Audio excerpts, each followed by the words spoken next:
Good morning to all. This is Anita Mitra, PGT Chemistry, KV number 1, Indore. Today, we are going to study the topic P block elements. This is chapter 7 of our first book, and it is a very important topic for our board exams, as up till now it was carrying an 8 marks weightage. This chapter is not only important for your board exams but also for the competitive exams, where a number of reasoning based questions are asked from this chapter. Now, coming to this p block elements, we know that the p orbital, it can accommodate 6 electrons.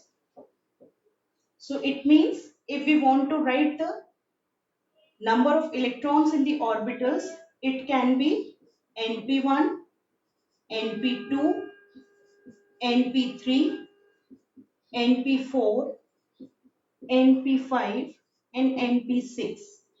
These two already we have studied in class 11. np1 means group 13 and np2 means group 14, which was in our 11th class. Now this year we have to study these four: np3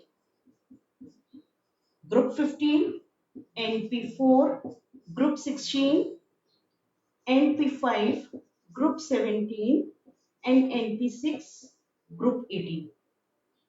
Group 15, the first member being nitrogen, is called nitrogen family. Group 16, first member is oxygen, so we can call it as oxygen family, or it is also known as chalcogens. Group 17, first member is fluorine, and this group is called halogens. We know that all the halogens form an important part of our non-metals. Group 18, these are the group which consists noble gases. So in our 12th class, we have these four groups from the P block: group 15, group 16, group 17 and group 18. If I write the elements of this group,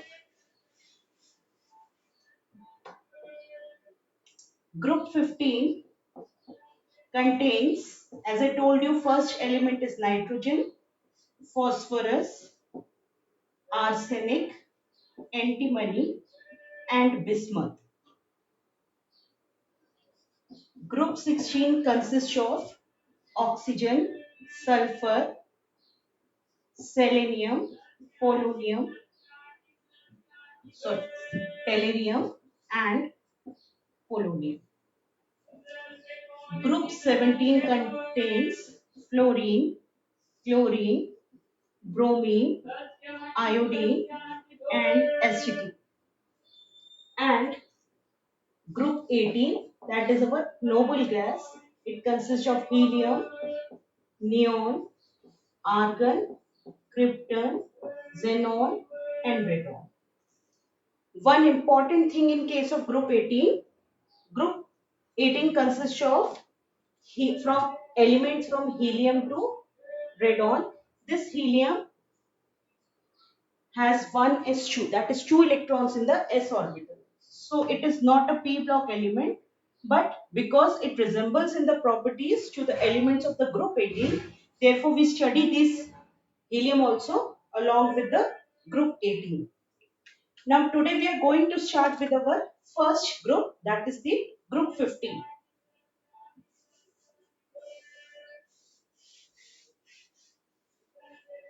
Now if we see the properties of this group, first of all coming to the electronic configuration. As I told you that this will be having 3 electrons in its p orbital. So if we want to write, the general configuration will be ns2 np3. This will be the general electronic configuration, and if we are going to write it more specifically, this will become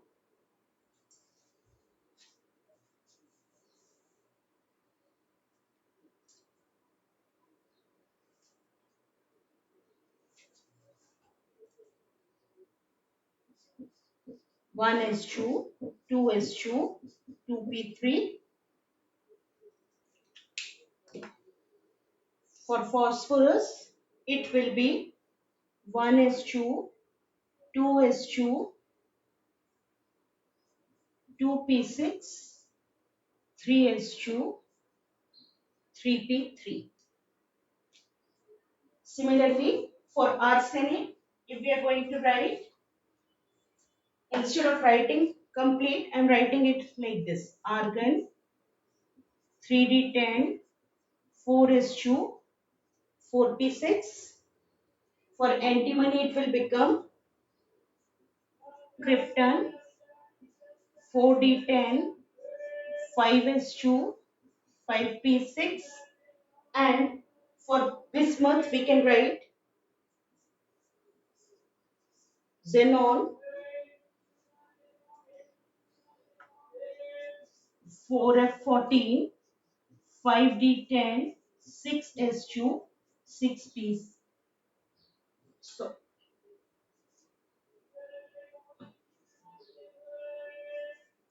now main thing which we have to remember, you can see here all of them are having 3 electrons in their last orbital, which is the p orbital. This is the main thing which we have to remember.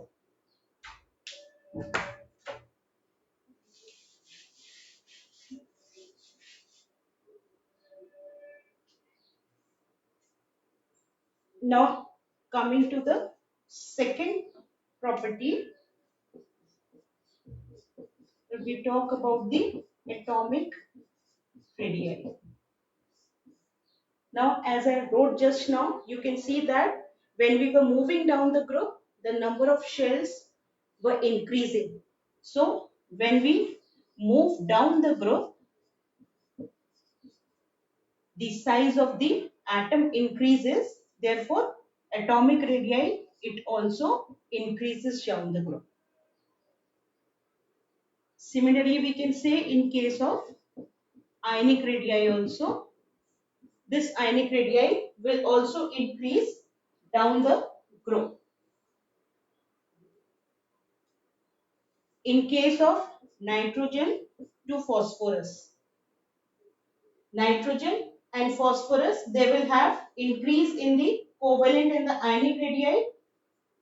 However, in case of arsenic and bismuth, there is a very small increase. Now, when we are moving down the group, one more thing you have to remember. In case of p block element, one more particular character we are having, that this is a very versatile group. It consists of metal, non-metal, and metalloids. Before that, in our 11th class, we have studied S block elements, which is mainly made up of metals. But P block elements is a very diverse group. It contains all metals, non-metals, and metalloids.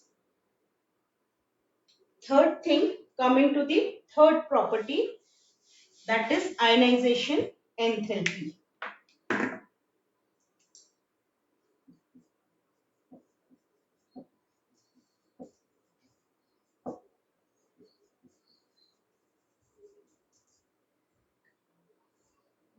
Ionization enthalpy, already we have studied in our class 11. Ionization enthalpy means it is the energy which is required to ionize a neutral atom in its gaseous shape.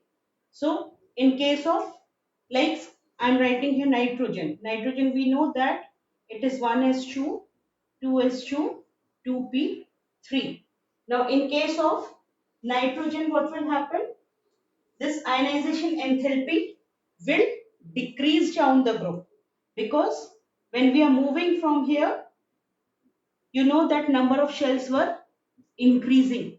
So the distance of the electron from the center increases. As a result, we can take out the electron from a very bigger atom very easily. Whereas in case of nitrogen, the size of the atom being the smaller, it is rather difficult to move the electron because it is very close to the nucleus. So when we move down the group, ionization enthalpy decreases because one more thing, because of the extra stable half-filled p orbitals. Here you know that p orbital, if we draw like this, it can accommodate 6 electrons. And you know that half-filled or full-filled orbitals, they are more stable. Now here you can see that in case of nitrogen, it is a half-filled because it is having 3 electrons. So because of this extra stable half-filled p orbitals, electronic configuration and smaller size, ionization enthalpy of this group 15 element, it is much greater than the group 14 as compared to the group 14, because group 14 will have 2p, 2 electrons. Now because of this extra stability, I am drawing here one electron only. Because of this half filled orbitals, this becomes extra stable. So ionization enthalpy, this will become more as compared to the group 14. Fourth point is the electronegativity.